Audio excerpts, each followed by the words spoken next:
যুবক ভাইরা রে, আল্লাহর পয়গম্বর মুসা নবী বললেন তাড়াতাড়ি মজলিস থেকে বাইগা যাও। ও গুনাহগার, তুমি যদি না যাও আমার আল্লাহ বৃষ্টি দিব না। আল্লাহ কিন্তু নাম জিজ্ঞেস করব, তোমার নামটা কিন্তু আল্লাহর কাছ থেকে আমি যাই না নিব। তাড়াতাড়ি বলো তুমি কে, তাড়াতাড়ি চইলা যাও। তুমি এতগুলা মানুষের কষ্ট দিও না, পশু পাখিরে কষ্ট দিও না। তুমি কি তাকায় দেখো না, গাছপালা তরুলতা পানির অভাবে মরে যাচ্ছে, পশু পাখির জিব্বা গুলা বের হয়ে গেছে, জমিন গুলা ফাইটা চৌচির হয়ে গেছে। তুমি কি দেখো না, তুমি না গেলে বৃষ্টি দিব না। আর ওই দিক দিয়া গুনাহগার বান্দা মাথাটা নিচের দিকে দিয়া গোপনে আমার মাওলারে ডাক মারছে, ও দয়ার আল্লাহ, তুমি যেহেতু নামটা বলো নাই, মালিকের আমার গুনাহটা তুমি এখনই মাফ করে দাও। ওই গুনাহগার বান্দা যখন ডাক দিছে, গুনাহগার বান্দার ডাকটা আল্লাহ বড় ভালোবাসে। সাথে সাথে আমার আল্লাহ আসমানের উপরে মেঘমালা পাঠায় দিছে, রহমতের বৃষ্টি শুরু হয়ে গেছে, বৃষ্টি শুরু হয়ে গেছে। বৃষ্টি যখন শুরু হয়েছে, মুসা নবী আল্লাহরে ডাক মারছে, ও দয়ার আল্লাহ, আমি তো কিছুই বুঝলাম না রে আল্লাহ। আপনি বললেন আমার মজলিসে গুনাহগার যুবক আছে, ও না গেলে বৃষ্টি দিবেন না। আল্লাহ, মজলিস থেকে কেউ যায় নাই, আমি বারবার বলতেছিলাম, কেউ দাঁড়ায়ও নাই, কেউ মজলিস থেকে যায়ও নাই, আপনি যে বৃষ্টি শুরু করে দিলেন। ও দয়ার আল্লাহ, আপনি তো আমারে বিপদে ফালায়া দিলেন।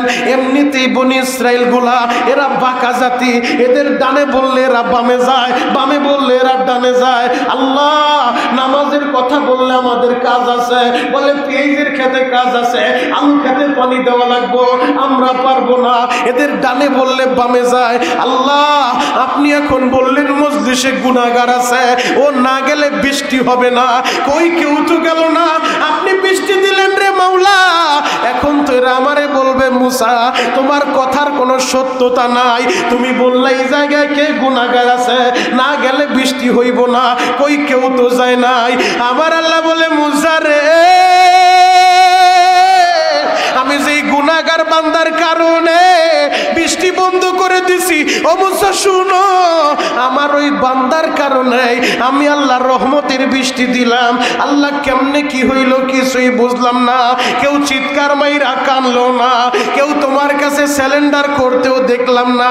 আল্লাহ বলে, মুসা রে, আমার হারানো বান্দা, যেই বান্দা আমার হুকুম মানত না, যেই বান্দা নাফরমানি করত, যেই বান্দা গুনাহ করত, আমার ওই হারানো বান্দা আমার যখন আল্লাহ বুইরা ডাক মারছে, ও মুসা, আমার বান্দা আমারে ডাক মারছে, আমি কেমনে জবাব না দিয়া পারি? আমি তো আমার বান্দার ঠোঁটের দিকে তাকায় থাকি, আমারে ডাক দিতে দেরি, আমি জবাব দিতে দেরি করি না। মুসা রে, আমার বান্দা যখন বলছে আল্লাহ আমারে মাফ করো, আমি আর গুনাহ করব না, আমার নাম প্রকাশ কইরো না, আমারে বেইজ্জতি কইরো না। ও মুসা, আমার বান্দা যখন ডাক মারছে, আমি তার তওবা কবুল করে নিছি। সুবাদার বাইরা রে, আমার আল্লাহ গুনাহগার বান্দা বান্দির ডাকটা অনেক পছন্দ করে, অনেক মহব্বত করে। ও যুবক, যে নামাজ পড়ে না সে আল্লাহর হারানো বান্দা, যে মসজিদে আসে না সে আল্লাহর হারানো বান্দা, যে কোরআন পড়ে না সে আল্লাহর হারানো বান্দা, যে রোজা রাখে না সে আল্লাহর হারানো বান্দা। ও যুবক বন্ধুরা, ওই হারানো বান্দা এই পবিত্র রজনীতে, সবে বরাতে মসজিদে বৈশা চোখের পানি জড়ায় যদি বলে, আল্লাহ আমি তোমার হারানো বান্দা, 20 বছর মসজিদে আসি নাই রে মাওলা, 5 বছর নামাজে আসি না, আল্লাহ বালেগ হওয়ার পরে মসজিদে কোনোদিন আসি নাই, আল্লাহ আমি তোমার হারানো বান্দা, 30 বছর রোজা রাখি নাই, আজকে তওবা করলাম, আজকে উঠানটা ঘুরায় নিলাম, আল্লাহ আর নামাজ ছাড়বো না, আর কোরআন তেলাওয়াত ছাড়বো না, আর রোজা ছাড়বো না, আল্লাহ দাও না আমারে মাফ কইরা। হারানো বান্দার ডাক দিতে দেরি, আল্লাহ জবাব দিতে দেরি করব না, গলা ফাটায় ডাক দেন না আল্লাহ, আরো মধুর সুরে ডাক দেন আল্লাহ, আরো জোরে ডাক দেন আল্লাহ, দয়ার আল্লাহ।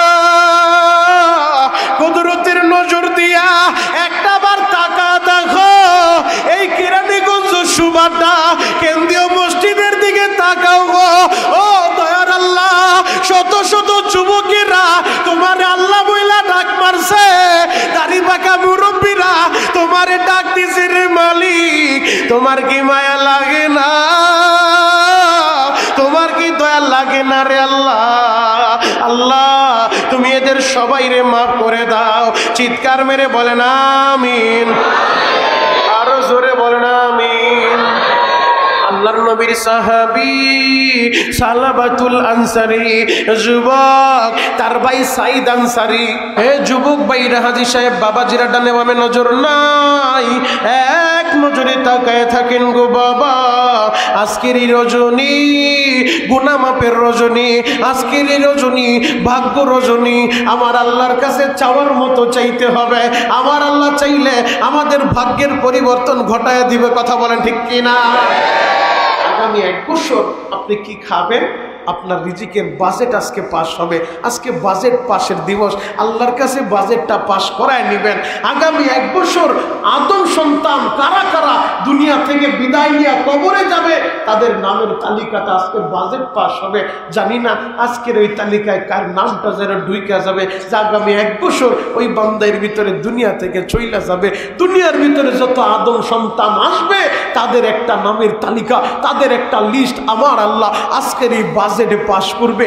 মুহতারাম হাজরিন, এজন্য আল্লাহর কাছে চোখের পানি দিয়া বলবেন, মাওলা হে, যদি এই বছর আজকের এই বসা আমার জীবনের শেষ বসা হয়ে যায়, এবছরের শবে বরাত আমার জীবনের শেষ শবে বরাত যদি হয়ে যায়, আল্লাহ আজকে আপনি আমারে গুনাহ নিয়ে বাড়িতে ফিরায়েন না।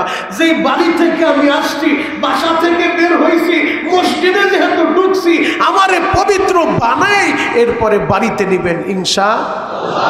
ইনশাআল্লাহ। আল্লাহর কাছে চাওয়ার মতো চাইলে আল্লাহ মাফ করতে পারে কি পারে না? আর জোরে বলেন, পারে কি পারে না? গুনাহগার বান্দার ডাকটা আমার আল্লাহ কত বেশি পছন্দ করে, কত তাড়াতাড়ি কবুল করে। জ্বলন্ত একটা প্রমাণ আপনাদেরকে আমি দিব।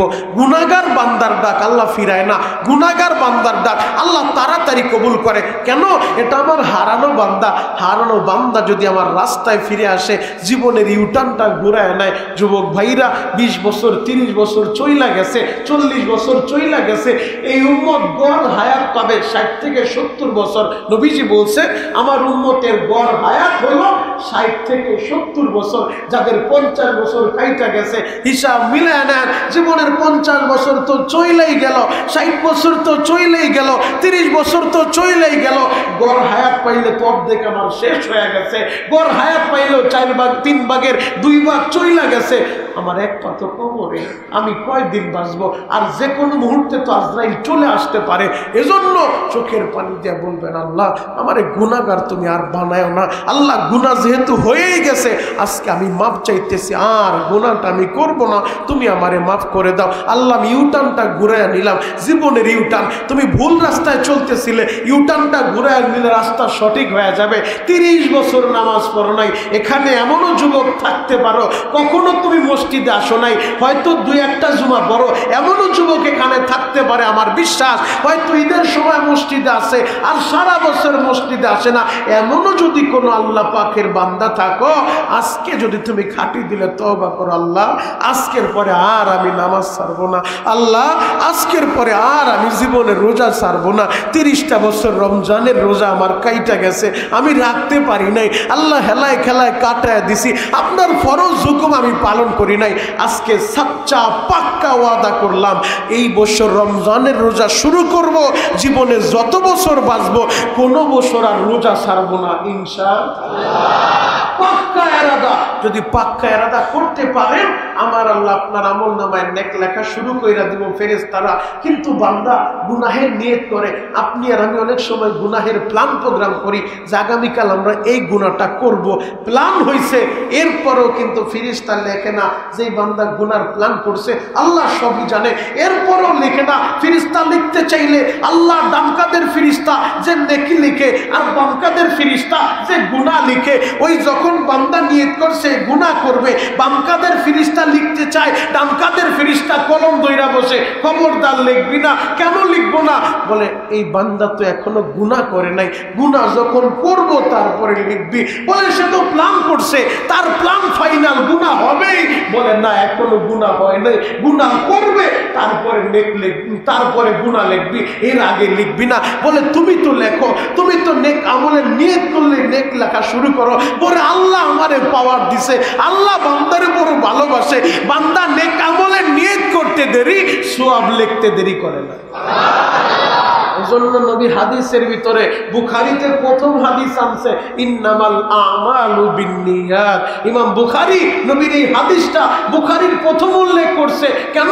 বলে বান্দা সব আমলের ফলাফল নিয়তের উপরে নির্ভরশীল। নিয়ত যদি সাচ্চা এবং পাক্কা থাকে যে এই বছর রমজান থেকে আমি জীবনে আর রোজা ছাড়বো না, আপনি নিয়ত কইরা যদি মারাও যান, আপনি মারা গেল আমল নামায় আল্লাহ নেকি উঠায় দিবেন।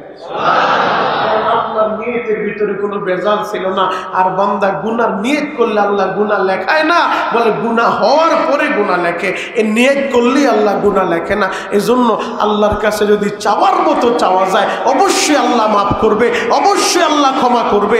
আল্লাহ ক্ষমা করবে বিধায় আমাদের মসজিদে আনছে, আমাদের দ্বারা এশারের নামাজটা আদায় করাইছে। ক্ষমা করবে বিধায় আমার মতো নালায়েকের কপালটা তার কুদরতি কদমে লাগাইছে। আরে আমার চাইতে ভালো মানুষ, আমার চাইতে দামি মানুষ, আমার চাইতে বহু বুদ্ধিজীবী সমাজের চিপায় চাপায় ঘুরতেছে, ওরা মসজিদে আসতে পারে নাই। কেন?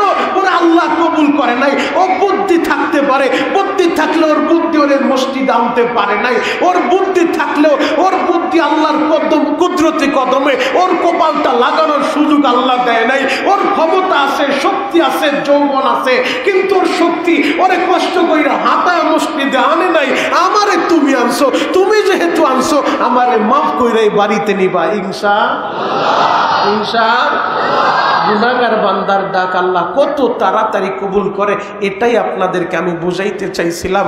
জ্বলন্ত একটা প্রমাণ আপনাদের সামনে আমি তুলে ধরবো যে আল্লাহ পাক গুনাহগারের ডাক কত তাড়াতাড়ি কবুল করে। হযরত ওমর, যার নাম আপনারা সবাই শুনছেন, যে ওমর সম্পর্কে নবীজি বলছেন ওয়াশাদহুম ফি আমরিল্লাহিল ওমর, আমার ওমর হলো আল্লাহর হুকুমের ব্যাপারে কঠোর। ওমর এমন কঠোর, উদাহরণ দিলে আপনাদের বুঝতে আরো সহজ হবে। বদরের যুদ্ধের ময়দান থেকে 70 জন বেঈমানকে বন্দী করছিল মুসলমানরা।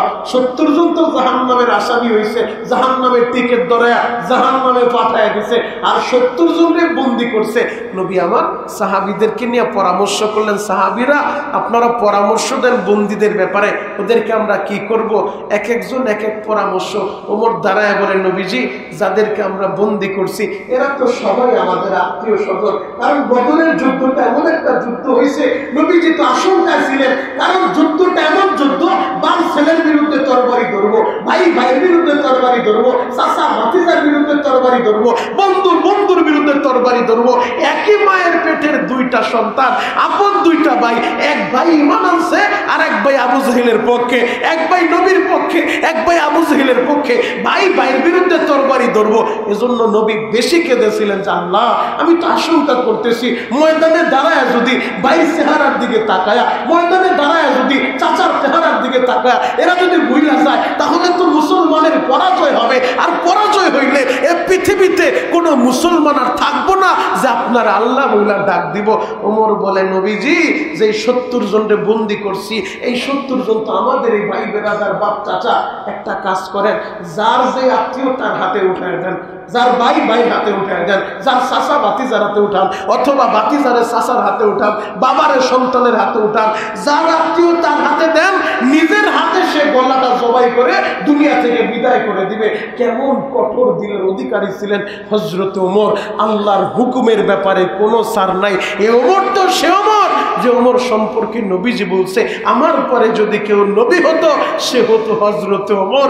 যে ওমরের জবানটা এমন জবান, যে ওমরের মুরজি মাফিক, যে ওমরের জবানের কথা অনুযায়ী আমার আল্লাহ পবিত্র কোরআনে বেশ কিছু আয়াত নাজিল করছে। ওমর যেইভাবে বলছে আল্লাহ ওইভাবে আয়াত নাজিল করে নবীরে জানায় দিয়েছে।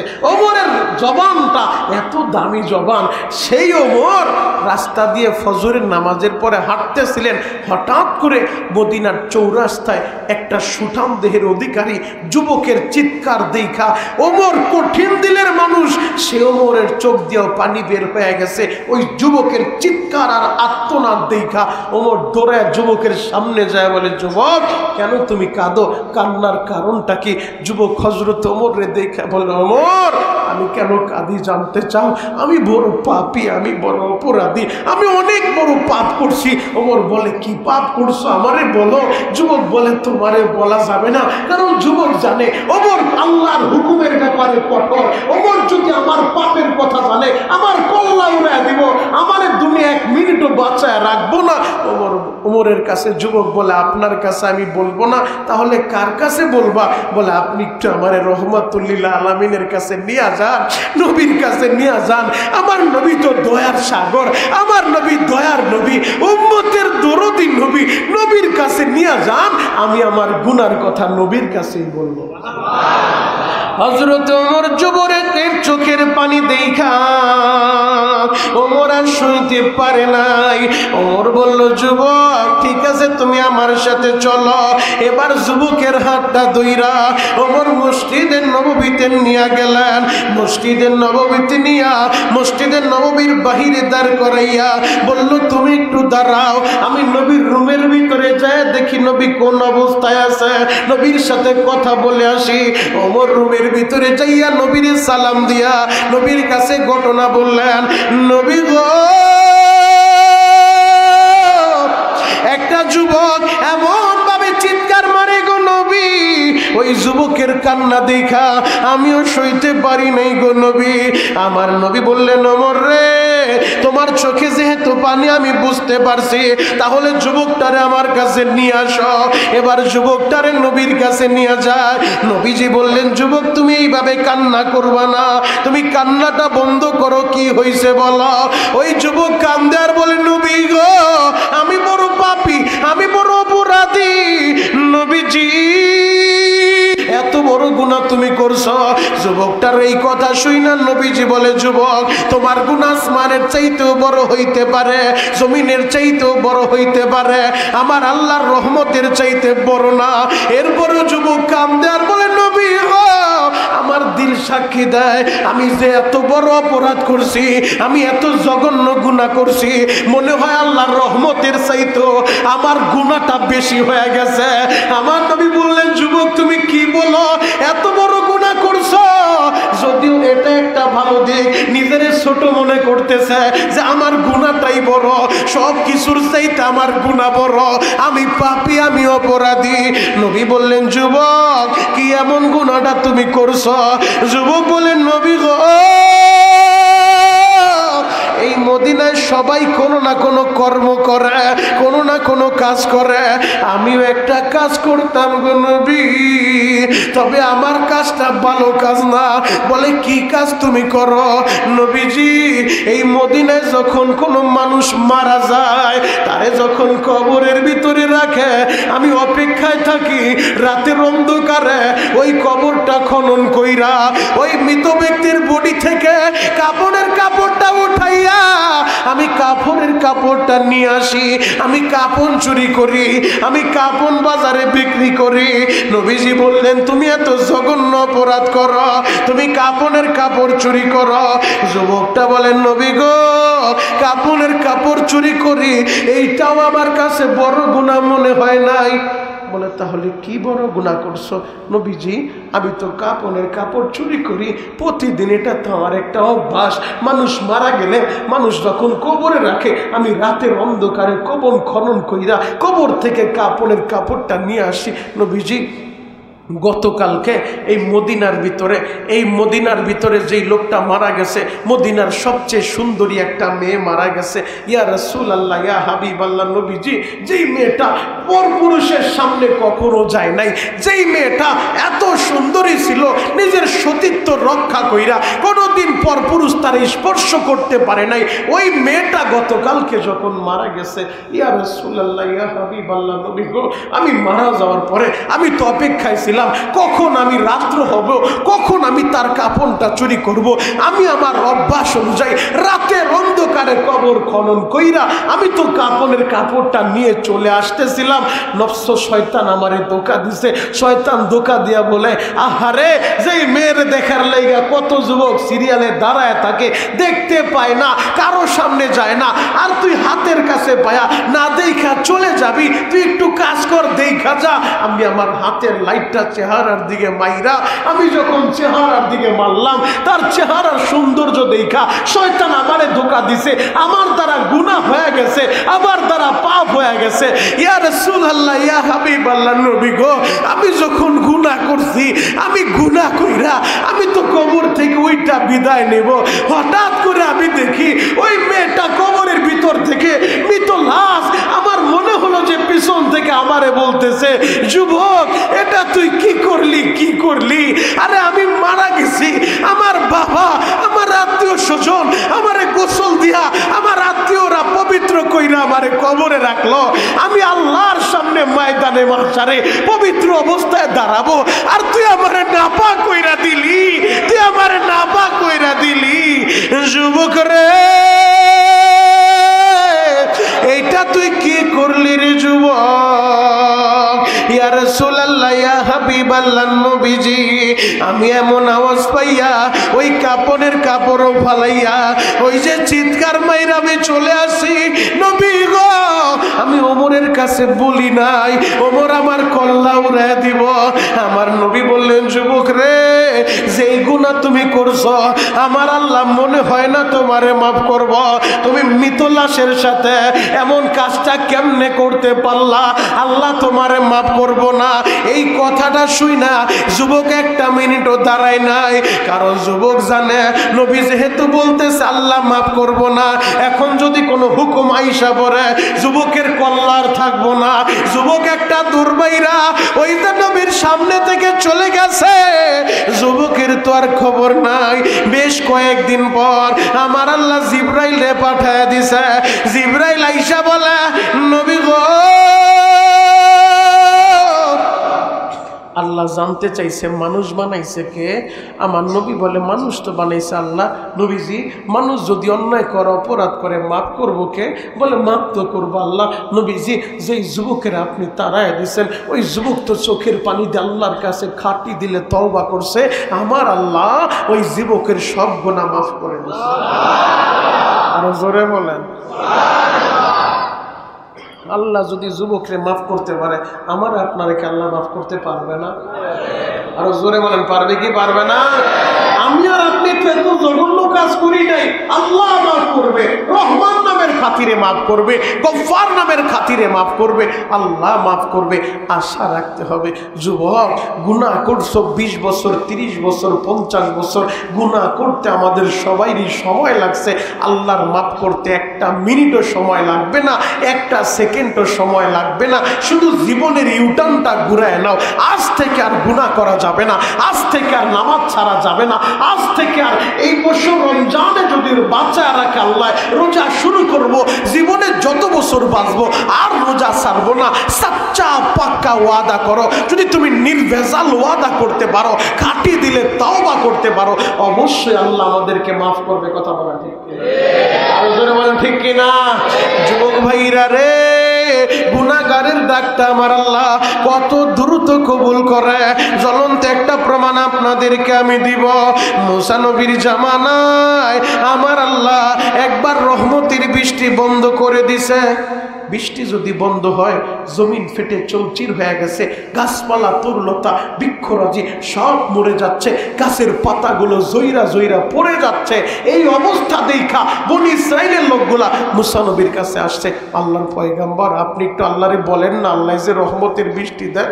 মুসা নবী বললেন, ঠিক আছে চলো তোমাদেরকে নিয়ে খোলা আসমানের নিচে যাই, খোলা আসমানের নিচে দাঁড়ায় আল্লাহর কাছে বৃষ্টির জন্য দোয়া করি। এবার মুসা নবী বনি ইসরাইল তার উম্মতদেরকে নিয়ে খোলা আসমানের নিচে চইলা গেছে যে আল্লাহর কাছে বৃষ্টির জন্য দোয়া করে।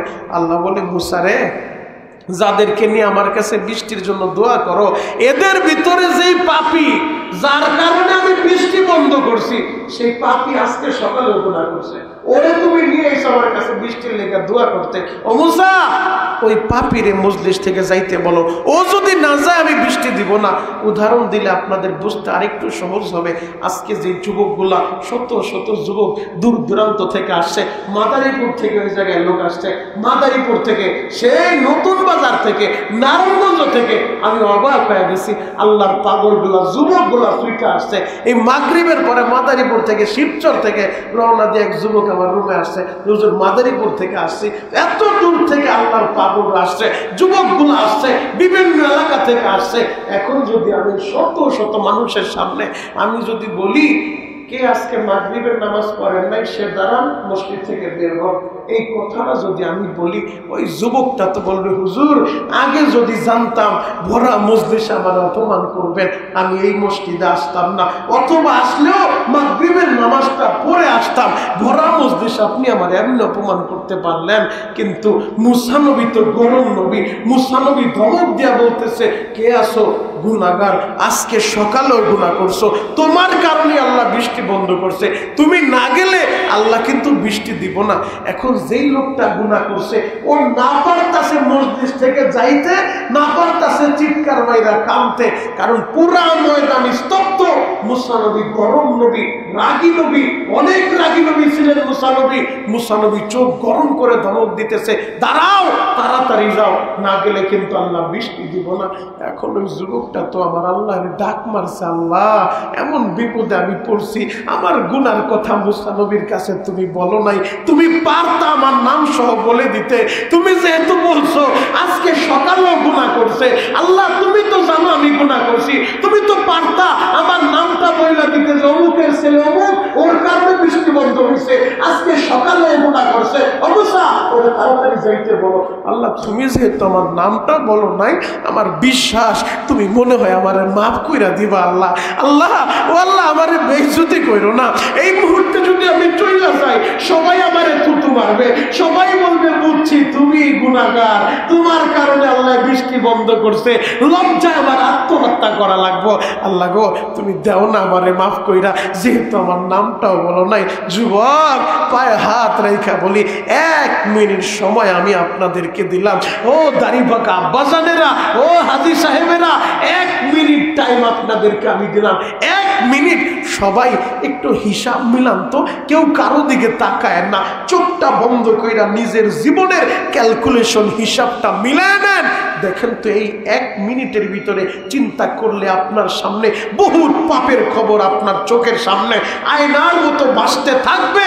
যেই পাপ আপনার বাপও জানে না, যেই পাপ আপনার মাও জানে না, যেই পাপ আপনার বিবিও জানে না, একসাথে একই বিছানায় বিবির সাথে ঘুমান, 30 বছর যাবত ঘুমান, ওই বিবির কাছেও খবর নাই আপনার পাপের কথা। যে সন্তানগুলা এত ভালোবাসেন, ওই সন্তানগুলা যদি জানে আপনি এই জঘন্য পাপ করছেন, কোনদিন আপনার বাপ বলে পরিচয় দিব না। আপনার পাপের কথা যদি আপনার মা জানে, কোনদিন বলবেন এটা আমার ছেলে। আপনার পাপের কথা যদি আপনার বাপ জানে, তেজ্য পুত্র কইরা বাড়ি থেকে বের করে দিবে।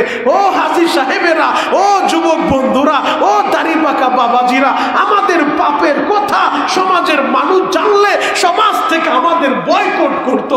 এত বড় পাপও আমরা অনেকে করছি, কিন্তু পাপের কথা কেউ জানে না। কেন জানে না জানেন? আমার আল্লাহর 99 নামের ভিতরে একটা নাম আছে সাত্তার।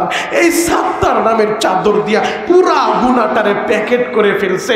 বাইরেও জানতে দেয় না, বাবারও জানতে দেয় না, পাড়া প্রতিবেশী কাউরেই জানতে দেয় না, গোপন রাইখা দিছে।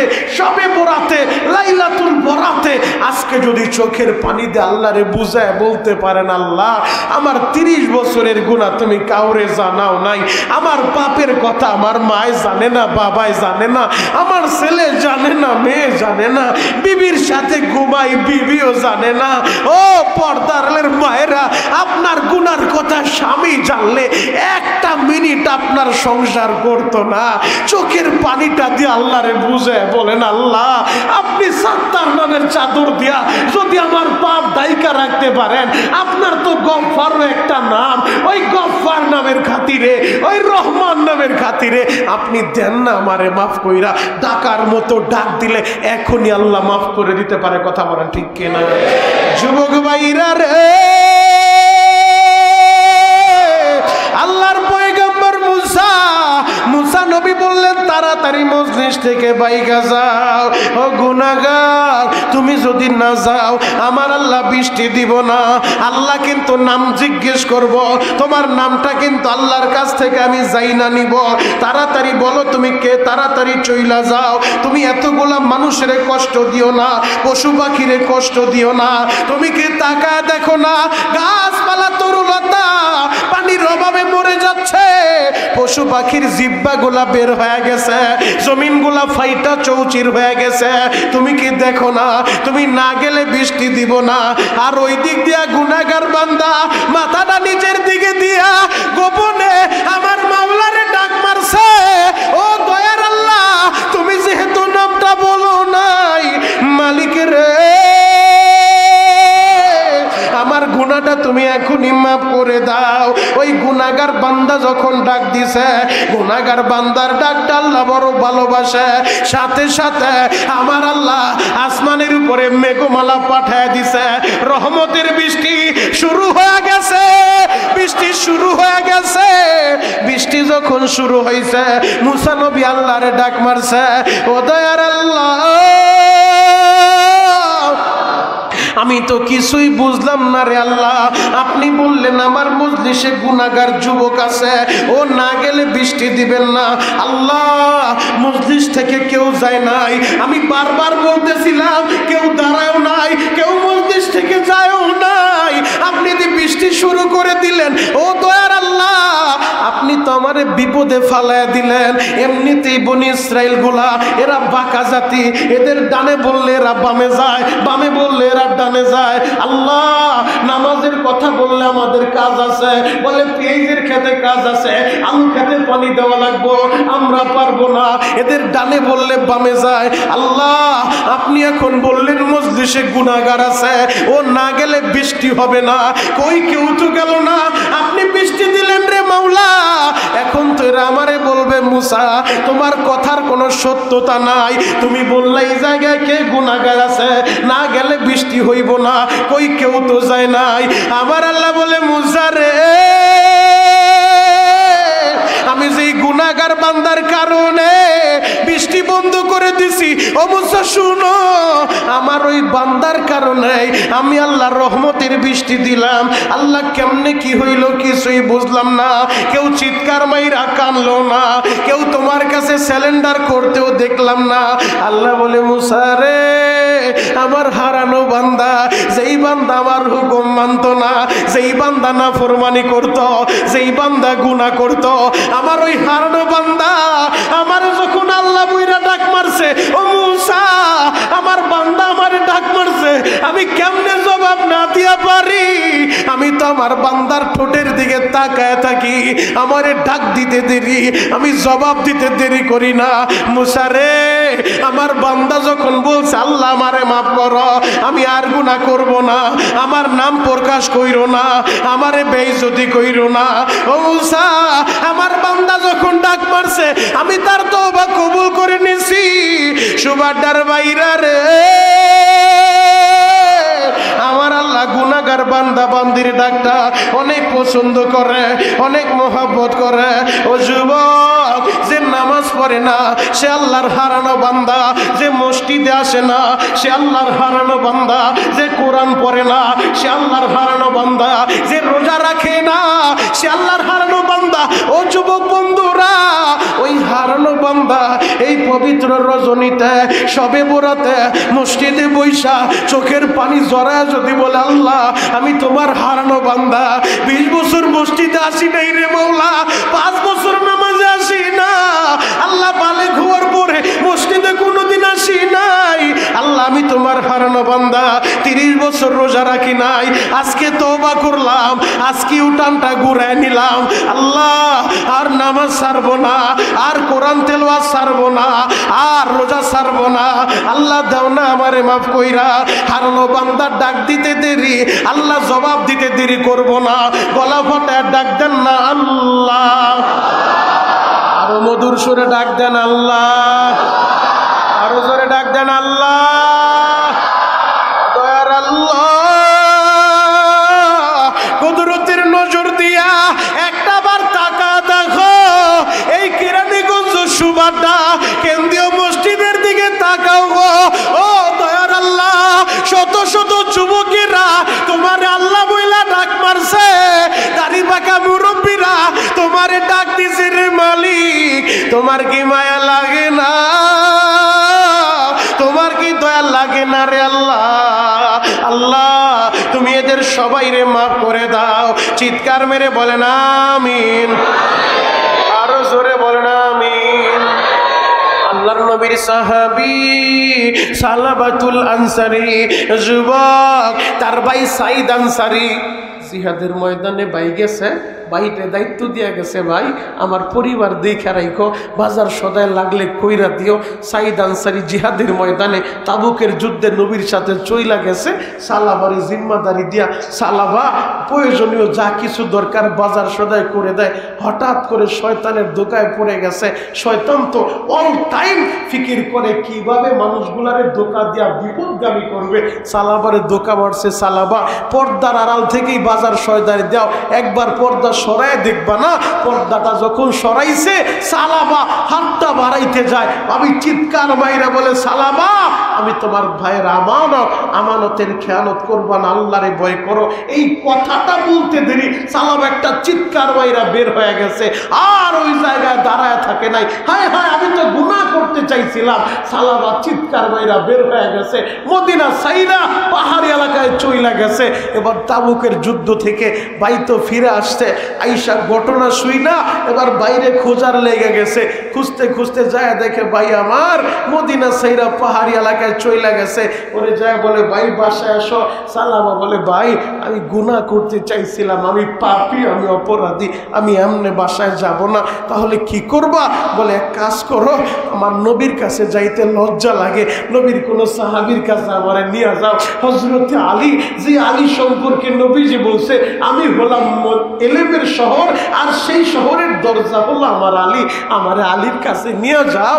আলীর কাছে যা নবীর সাহাবীদের মাধ্যমে আমি একটা সমাধান করি, সুরাহা করি, আল্লাহ আমার কোনো রাস্তা রাখছে কিনা আমার আলীর কাছে নিয়ে যাও। আমার এমনি নিও না, আমার হাতে পায়ে রশি লাগাও, আমি তো অপরাধী, আমি আসামি, আমি আসামি। জাহান্নামের শিকল যেন আমার হাতে না লাগে, দুনিয়াতে আমার হাতে রশি লাগা, আমারে টানতে টানতে নিয়ে যাও। এবার টানতে টানতে নিয়ে গেছে হযরতে আলীর দরবারে। হযরতে আলী তার বিস্তারিত ঘটনা শুই না, হযরতে আলী নবীর আদরের সাহাবী বলতেছে ও সালাবা, যে অপরাধ তুমি করছো মনে হয় না আল্লাহ তোমারে মাফ করব, তুমি এক কাজ করো আমার বাড়ি থেকে চইলা যাও, কারণ তুমি পাপী, তোমার উপরে কোনো গজব নাজিল হলে ওই গজবে আমিও পড়ে যেতে পারি। সালাবা আমার বাড়ি থেকে বের হয়ে যাও।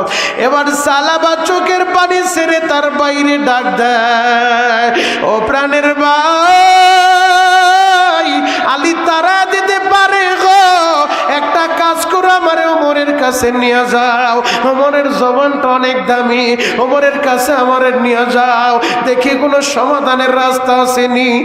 ওমরের দরবারে হাতে পায়ে রশি লাগায় টানতে টানতে নিয়ে যায়। হযরত ওমর ঘটনা শুই না ধমক দিয়া বলে এত বড় পাপ তুমি কেমনে করতে পারলা? ও সালাবা আমার বাড়ি থেকে এই মুহূর্তে বের হও, আমার চোখের সামনে তুমি দাঁড়াইবা না। হযরত ওমরও তাড়ায়া দেয়। এবার বলে বাইরে আলী তাড়ায়া দিল, ওমর তাড়ায়া দিল। নবীর আদরের সাহাবী আরহাম উম্মতি বি উম্মতি আবু বকরিন, এই উম্মতের ভিতরে সবচেয়ে নরম দিলের মানুষ যে আবু বকর, রহম দিলের মানুষ আবু বকর। আবু বকরের কাছে নাও, আবু বকর আমারে তাড়ায়া দিব না। আবু বকর ঘটনা শুই না, আবু বকর তাড়ায় দেয়, তুমি আমার কাছ থেকে চইলা যাও। এবার সালাবা বলে বাইরে আলী তাড়ায় দিল, ওমর তাড়ায় দিল, আবু বকর তাড়ায় দিল। নবীর সাহাবীরা তাড়াইলো, নবী তাড়াইবো না, নবীর কাছে নিয়ে যাও। নবী আমার ঘটনা শুইনা বলে সালাবা মনে হয় না আল্লাহ তোমারে মাফ করব। এই কথা শোনার পরে এবার সালাবার ভাই এত সময় তো ভাইয়ের হাতের রশিটা ধইরা রাখছে, এবার ভাইও রশিটা ছাইরা দিছে যে সবাই তারে ঘৃণা করে, ওমর ঘৃণা করে, আলী ঘৃণা করে, আবু বকর ঘৃণা করে, নবীও বলতেছে তারে আল্লাহ মাফ করবো না। এবার রশি ছাইরা দিছে। পাশ থেকে তার মেয়েটা সালাবার মেয়ে বলে বাবা গো সব সাহাবীরা তোমারে তাড়ায় দেয়, নবীও তাড়ায় দিল। ও বাবা তুমি যদি ক্ষমা না নিতে পারো, নবী এবং তার সাহাবীরা যদি তোমারে গ্রহণ না করে, আমিও বাপ হিসেবে তোমারে গ্রহণ করব না, আমিও তোমারে বাবা বলবো না। মেয়ে যখন বাবার সামনে দাঁড়ায় বলতেছে বাবা তুমি গুনাহগার, তুমি গুনাহগারের জন্য নবী তাড়ায় দিল, নবীর সাহাবীরা তাড়ায় দিল, তোমার মতো বাবারে আমি বাবা বলবো না। যদি নবী তোমারে গ্রহণ করে তাহলেই তুমি আমার বাবা, নবী গ্রহণ না করলে আমিও তোমারে বাবা বলবো না। এবার সালাবা বলে ভাই আর দাঁড়ায় থাইকা লাভ নাই। সালাবা চোখের পানি জড়াইয়া এই যে মদিনা সাইরা পাহাড়ি এলাকায় যাইয়া পাহাড়ের চূড়ায় ওইটা সেজদায় পড়ে কপালটা দিয়া পাথরের উপরে আঘাত করে আর চোখের পানি দিয়া আমার আল্লাহরে ডাক দিছে, মালিক রে। নবীর সাহাবীরা তাড়ায় দিল, নবী আমারে তাড়ায় দিল, তুমিও যদি আমি আমারে তাড়ায় দাও আমি কার কাছে যাব রে আল্লাহ? তুমি ছাড়া আমার যাওয়ার আর কোনো জায়গা নাই, তুমি ছাড়া আমার যাওয়ার আর কোনো রাস্তা নাই। আল্লাহ তুমি আমারে তাড়ায় দিও না। ও যুবক, আল্লাহ যদি আজকের এই মজলিসে আমার আর আপনারে মাফ না করে, কে আপনারে মাফ করব, কে আমারে মাফ করব? একটা বার চিন্তা করে দেখেন। মাথাটা নিচের দিকে দিয়া চোখের পানি রেডি করেন, চোখের গরম পানি চাইরা আল্লাহরে বুঝা বলেন মালিক রে আমি ছাড়া তোমার বান্দার অভাব নাই, আমি ছাড়া তোমারে আল্লাহ বলনেওয়ালা লোকের অভাব নাই, আমি ছাড়া নামাজ পড়নেওয়ালা নামাজির অভাব নাই, আমি ছাড়া রোজা রাখনেওয়ালা বান্দার অভাব নাই, আমি ছাড়া হজ করনেওয়ালা বান্দার অভাব নাই, তুমি ছাড়া কিন্তু আমার কেউ নাই রে মাওলা। তুমি তারা দিও না, তুমি ফিরা দিও না। ও দয়ার আল্লাহ তুমি যদি মাফ নাই করবা বান্দারে, বলেন না ভাই, তুমি যদি মাফ নাই করবা বান্দারে, বলো তোমার বান্দা যাবে কার কাছে? গলা পাটে ডাক দেন না আল্লাহ, আরো জোরে ডাক দেন আল্লাহ। নিজের হাতে বান্দা তুমি মাওলা বানাইয়া কেমনে দিবা জাহান্নামে ফালাইয়া। চোখের পানি দিয়া বলতে থাকো তুমি যদি মাফ নাই করবা বান্দারে, বলো তোমার বান্দা যাবে কার কাছে? নিজের হাতে বান্দা তুমি মাওলা বানাইয়া কেমনে দিবা জাহান্নামে ফালাইয়া। সকলের দরজা হইতে মাওলা ফিরিয়া ইয়া আল্লাহ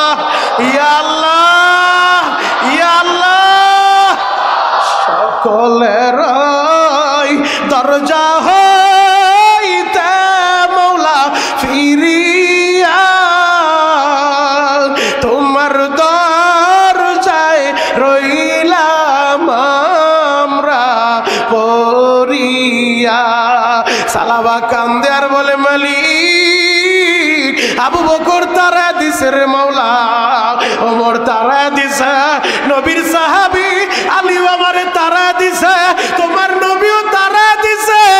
আমি কোথায় যাব রে আল্লাহ? তুমি ছাড়া আমার যাওয়ার জায়গা নাই, আমার আর কোনো মালিক নাই, একমাত্র তোমার ইবাদত করি। ও দয়ার আল্লাহ, তুমিও যদি তারা দাও আমি কার কাছে যাব? আল্লাহ তারা দিও না, তুমি আমারে মাফ করে দাও। আমার আল্লাহ ওই সালাবার চোখের পানি আমার মাওলা কবুল করছে, আমার আল্লাহ কবুল করছে। আমার নবীর কাছে জিবরাইল সংবাদ জানায় দিছে, নবী আমার একটা তোর মাইরা মসজিদের নববীতে আইসা সাহাবীদেরকে বলে, আমার সাহাবীরা শুনো, আমার সালাবা কোথায় জানোনি? সাহাবীরা বলেন, নবী গো আমরা তো তারায় দিলাম, কোথায় গেছে আমরা তো জানি না। আমার নবী বলেন, সাহাবীরা শুনো, আমার সালাবার চোখের পানি আমার আল্লাহ কবুল করে নিছে, কবুল করে নিছে, সালাবারে আমার আল্লাহ মাফ করে দিছে। ও সাহাবীরা তোমরা একটু সালাবারে খুঁজে নিয়ে আসো। ওমর দাঁড়ায় বলে, নবীজি আমি যাই, আমি তারে তারায় দিছি। আলী বলে, নবীজি আমিও যাই। আবু বকর বলেন, নবী গো আমিও যাই। মাঝখান থেকে সালমানে ফার্সি দাঁড়ায় বলেন, নবী গো আমি মুরব্বী মানুষ, আমি বয়োবৃদ্ধ সাহাবী, আমি তারে বুঝায় নিয়ে আসবো, আমিও যাই। নবী বললেন, ঠিক আছে তোমরা যাও। এবার তারা খুঁজতে খুঁজতে কোনো জায়গায় তো সালাবারে পায় না। আহারে মদিনা সাইরা পাহাড়ি এলাকায় যাইয়া এলাকার মানুষদের কাছে জিজ্ঞেস করে, তোমরা সালাবারে চিনো? সালাবারে তো কেউ চিনে না।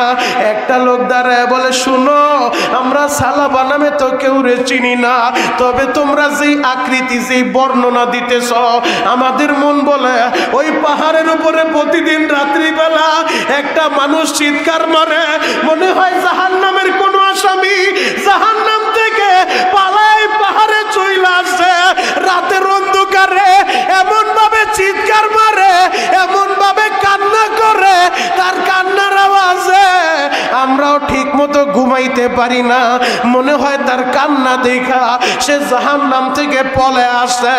ওমর দাঁড়ায় বলে, বুঝতে পারছি ওইটাই মনে হয় সালাবা। এবার পাহাড়ের উপরে উঠা গেছে, পাহাড়ের উপরে উঠা তারা তাকা দেখে সালাবাতুল আনসারী সিজদায় পইরা এই কপালটার উপরে আঘাত করে আর বলে, মালিক তুমি ছাড়া আমার কেউ নাই, তুমি ছাড়া কেউ নাই। নবীও তারা দিছে, নবীর সাহাবীরা তারা দিছে। মালিক রে তুমি তারা দিলে কোথায় যাব? আমার যাওয়ার তো কোনো জায়গা নাই, আমার যাওয়ার তো কোনো রাস্তা নাই। আল্লাহ তুমি আমারে তারা দিও না। ওমর পিছন দিক থেকে যাইয়া গাড়ির ভিতরে হাত দিয়া বলে, সালাবারে তোর চোখের পানি আল্লাহ কবুল করে নিছে। ও সালাবা উঠো, নবীর দরবারে চলো, নবী সুসংবাদ জানাইছে, তোমারে নেওয়ার জন্য বলছে, আল্লাহ তোমার ডাকটা শুনছে। এবার সালাবারে নিয়া মসজিদে নববীতে আস্তে আস্তে ফজরের সময় হয়ে গেছে। এই দিক দিয়ে নবী আমার ইমামের মুসাল্লায় দাঁড়াইয়া নবী আমার ইমামতি করতেছিলেন। নবী আমার ফজরের নামাজের দ্বিতীয় রাকাতে এই সূরা তেলাওয়াত করতেছিলেন, আলহাকুমুত তাকাসুর হাত্তা যুরতুমুল মাকাবির। নবী আমার এই আয়াতগুলো পড়তেছিলেন। হঠাৎ কইরা নামাজের ভিতরে পিছন দিক থেকে বিকট একটা আওয়াজ হইছে। নামাজটা শেষ কইরা সবাই নজর করে দেখে ওই সালাবাতুল আনসারী জমিনে পইরা গেছে, জমিনে পইরা গেছে। সালাবার আর হুঁশ নেই গো বাবা। সবাই মাথায় পানি দেয়। নবী কাছে আইসা মাথায় হাত বুলে দেখে তার আদরের সালাবা দুনিয়ায় বাইচা নাই, দুনিয়ায় বাইচা নাই। ওই নামাজরত অবস্থায় এই দুনিয়া থেকে চইলা গেছে রে ভাই। সালাবারে মৃত্যু সংবাদ মদিনায় ছড়ায় গেছে। সালাবার মেয়েও দূরে আসছে। সালাবার মেয়ে আইসা বাবার লাশের সামনে দাঁড়ায় কান্দে আর বলে, বাবা গো আমি মেয়ে হইয়া তোমারে কি না করছিলাম রে বাবা, বলেছিলাম নবী যদি তোমারে গ্রহণ না করে আমি তোমারে বাবা বলবো না। ও বাবা, তুমি চোখের পানি দিয়া আল্লাহরে খুশি করছো, নবীরে খুশি করছো, নবী তোমারে গ্রহণ করছে। আমি তো বাবা হারাইলাম, আমি তো বাবা হারাইলাম, আমি কারে বাবা বলবো? বাবা গো, তুমি চোখের পানি দিয়া আমার আল্লাহর কাছ থেকে ক্ষমা নিয়ে নিছ, নবীও তোমারে গ্রহণ করলো, আমি তো আর বাবা পাইলাম না। আমার বাপ হারা ভাইরা, আমার মা হারা ভাইরা মন নাকি পড়ে না ওই বাবা দুঃখু মিয়ার কথা। আজকের এই পবিত্র রজনীতে ও বাবারা ছেলেরা চোখের পানি দিয়া চিৎকার মাইরা ওই বাবার জন্য কাঁদতে থাকো আর বলো, আল্লাহ এই বরাতের রাতে আমার বাবার কবরে তুমি জাহান্নামের আগুন দিও না, আমার বাবারে তুমি শাস্তি দিও না রে আল্লাহ। ও আব্দুর রহিম ও আব্দুল করিম, কান খুলে শুনে রাখো, এই মুহূর্তে সন্তানের চোখের পানিগুলা ফেরেশতাদের মাধ্যমে আমার আল্লাহ বাবার কবরে পৌঁছা দিব। ফেরেশতারা বলতে থাকবো, ও আব্দুল্লাহর বাবা, ও আব্দুর রহিমের বাবা, ও রেজাউল করিমের বাবা, ও তুমি তাকায় দেখো তোমার ছেলেটা বরাতের রাতে মসজিদে যাইয়া তোমারে বলে নাই, বলে নাই, তোমার ছেলেটা তোমার জন্য চোখের পানি দিয়া কান্দে। সন্তানের চোখের পানি নাকের আগায় আসতে দেরি হয়, আল্লাহ মা বাবারে মাফ করতে দেরি করে না। এর যুবক, ওই বাবা যার বাইচা নাই রে ভাই, ওই বাবার কথাটা স্মরণ করে 5 মিনিটের ভিতরে আলোচনা শেষ করব। পুরা মজলিসে শুধু কান্নার আওয়াজ দেখতে চাই, ডানে বামে তাকায়ও না, নিচের দিকে তাকাইয়া শুধু চোখের পানি জড়াইতে থাকো আর চিৎকার বাইরা মন রে বুঝাও রে মন, যেই বাবা দুঃখু মিয়া আমার জন্য এত কষ্ট করলো, এত কষ্ট কইরা আমার লেখাপড়া করাইলো, আজকে লেখাপড়া কইরা কেরানীগঞ্জে তুমি বাড়ির মালিক হইলা, তুমি গাড়ির মালিক, তুমি গার্মেন্টসের মালিক, বাবাই দেখতে পারে নাই। এই জায়গায় এমন যুবক আছে আহারে যার বাবা দুঃখু মিয়া এই শীতের সময় পরের জমিতে কামলা দিয়া পরের ফ্যাক্টরিতে কাজ কইরা, তোমরা কি দেখো না রে ভাই, রাস্তাঘাটে চলতে গেলে কথা রিক্সা চালকের মানুষ থাপ্পড় মারে, বকাঝকা করে, এরপরও থাপ্পড় খাইয়া মানুষের বকা শুই না পরদিন আবার রিক্সাটা নিয়ে বের হয়। কেন বের হয় জানুনি? এই রিক্সা চালক তো কারো বাবা, এই রিক্সা চালক অনেক সন্তানের বাবা রে ভাই। এই রিক্সা চালক বকা শুই না, মানুষের লাঞ্ছনা শুই না, থাপ্পড় খায়াও কাজে আছে, যদি কাজে না আসে ছেলে রেখে খাবার খাওয়াইবো, ওর মাদ্রাসার পরীক্ষার ফি কে দিব রে ভাই, ওর স্কুলের বেতনটা কে দিব? এই সন্তানের দিকে তাকাইয়া বাবা কত লাঞ্ছনা হজম করে, এই সন্তানের দিকে তাকাইয়া আহারে অসুস্থ হইল বাবা ঘরে বৈশা থাকে না রে ভাই, অসুস্থ হইল বাবাই কাজে চইলা যায়। ওরে যুবক, আজকে তুমি টাকার মালিক কিন্তু বাবাই দেখতে পারে নাই, তুমি বাড়ির মালিক বাবাই দেখতে পারে নাই রে ভাই। আজকে তুমি ব্র্যান্ডের গাড়িতে চলো, বাবাই দেখতে পারে নাই। বাবাই যদি আজকে থাকতো আর দেখতো আমার ছেলে এত ভালো অবস্থায় আছে, না জানি বাবাই কত খুশি হইতো। এখন বসে বসে চিৎকার মাইরা আল্লাহরে বলো, ও দয়ার আল্লাহ আমার বাবারে মাইরো না, আমার বাবারে মাইরো না, আমার বাবার কবরে জাহান্নামের আগুন দিও না। মালিক রে, আমার বাবারে তুমি মাফ করে দাও। আল্লাহ এই বরাতের রাতে তুমি তো প্রথম আসমানে আইসা মানুষগুলারে ডাকতে থাকো, কে আছো অভাবগ্রস্ত, আমারে বলো অভাব দূর করব। তোমাদের যাদের চাকরি নাই, যাদের ব্যবসা ভালো না, যাদের দোকানে কাস্টমার নাই, ও যুবক বন্ধুরা এখন বসে বসে আল্লাহরে বলো, দুনিয়ার মানুষের বইলা লাভ নাই, লাভ নাই রে ভাই। আল্লাহরে বলো তোমার কত হাজত আছে, কত প্রয়োজন আছে, তোমার কি দরকার আল্লাহর কাছে বইলা নাও।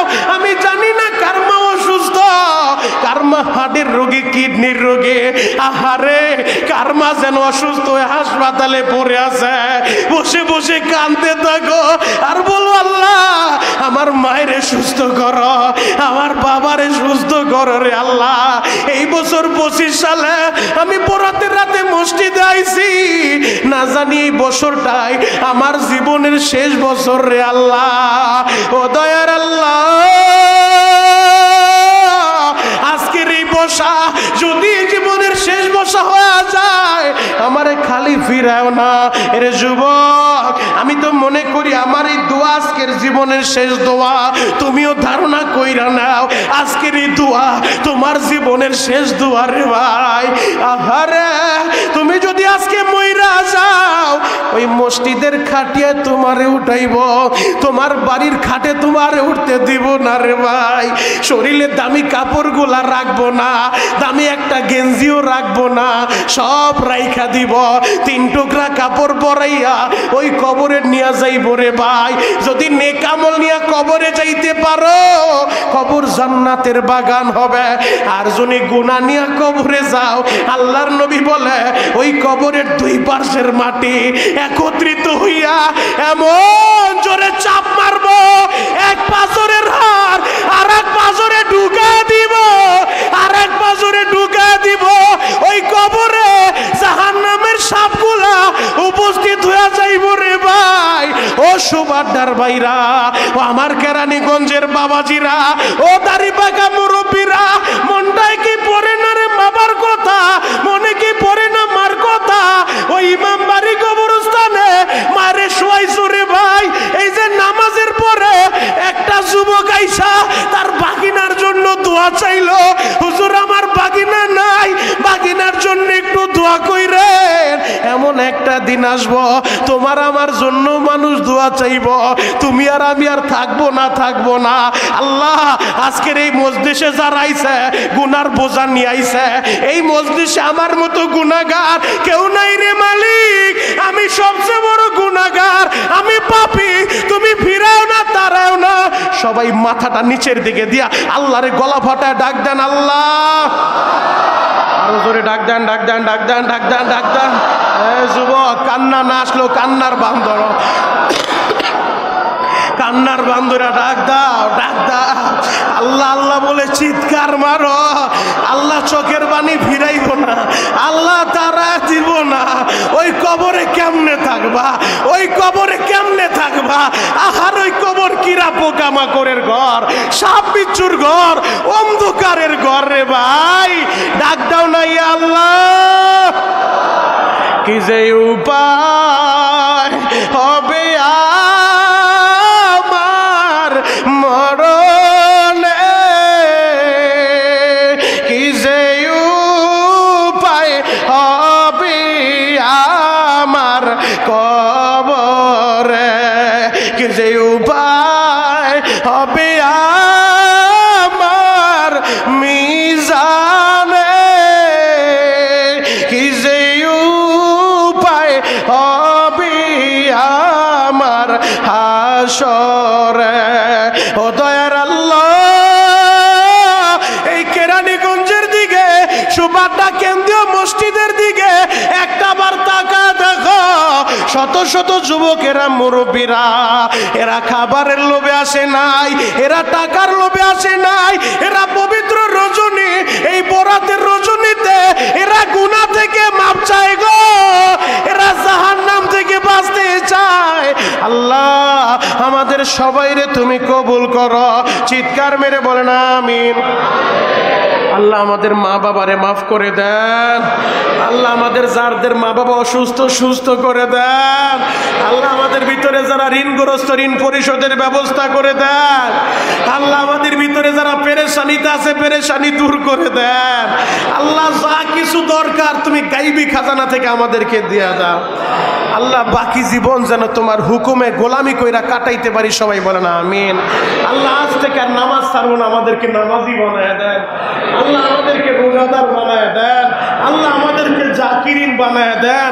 আল্লাহ আমাদেরকে শাকিরিন বানায় দেন। চিৎকার মেরে বলেন আমিন। আল্লাহ চাইলে আজকে অনেকের দিলের পরিবর্তন ঘটায় দিতে পারে। কারো পরিবর্তন দেখা কেউ টিটকারি মাইরেন না। রমজান আসে মানুষের পরিবর্তন ঘটানোর জন্য, বেনামাজিরে নামাজি বানানোর জন্য, বেনামাজিরে মসজিদমুখী করার জন্য, আল্লাহ বলা বান্দারে আল্লাহর পথে আনার জন্য। এজন্যই বছর ঘুরা মাহে রমজান আসে। মাহে রমজান আসতেছে, এ রমজানে আমার বিশ্বাস আমার এই মসজিদের যেই যুবকগুলা এত কষ্ট করে এসেছে, আমার বিশ্বাস এরা কেউ নামাজ ছাড়বো না, রোজা ছাড়বো না। আল্লাহ আমাদের সব বাইরে খাঁটি মুসলমান হিসেবে কবুল করেন, সকলে বলেন আমিন। মুহতারাম হাজিরিন, আমার দিল সাক্ষী দেয় আজকের দোয়া ফেরত যাবে না। আল্লাহ যদি প্রথম আসমান আইসা বান্দারে ডাকে, আমরা জমিনে দাঁড়ে আল্লাহরে ডাক দিব, ইনশাআল্লাহ আজকের দোয়া ফেরত যাবে না, আজকের দোয়া কবুল হবে ইনশাআল্লাহ। ইনশাআল্লাহ। আমাদের মাদ্রাসার ঐতিহ্যবাহী দোতলা মাদ্রাসার বার্ষিক মাহফিল আপনারা সকলেই জানেন 27শে ফেব্রুয়ারি। এবছর মাহফিলের জন্য আলহামদুলিল্লাহ আমাদের কমিটির ভাইরা তো প্রতি বছর দেয়, এবছর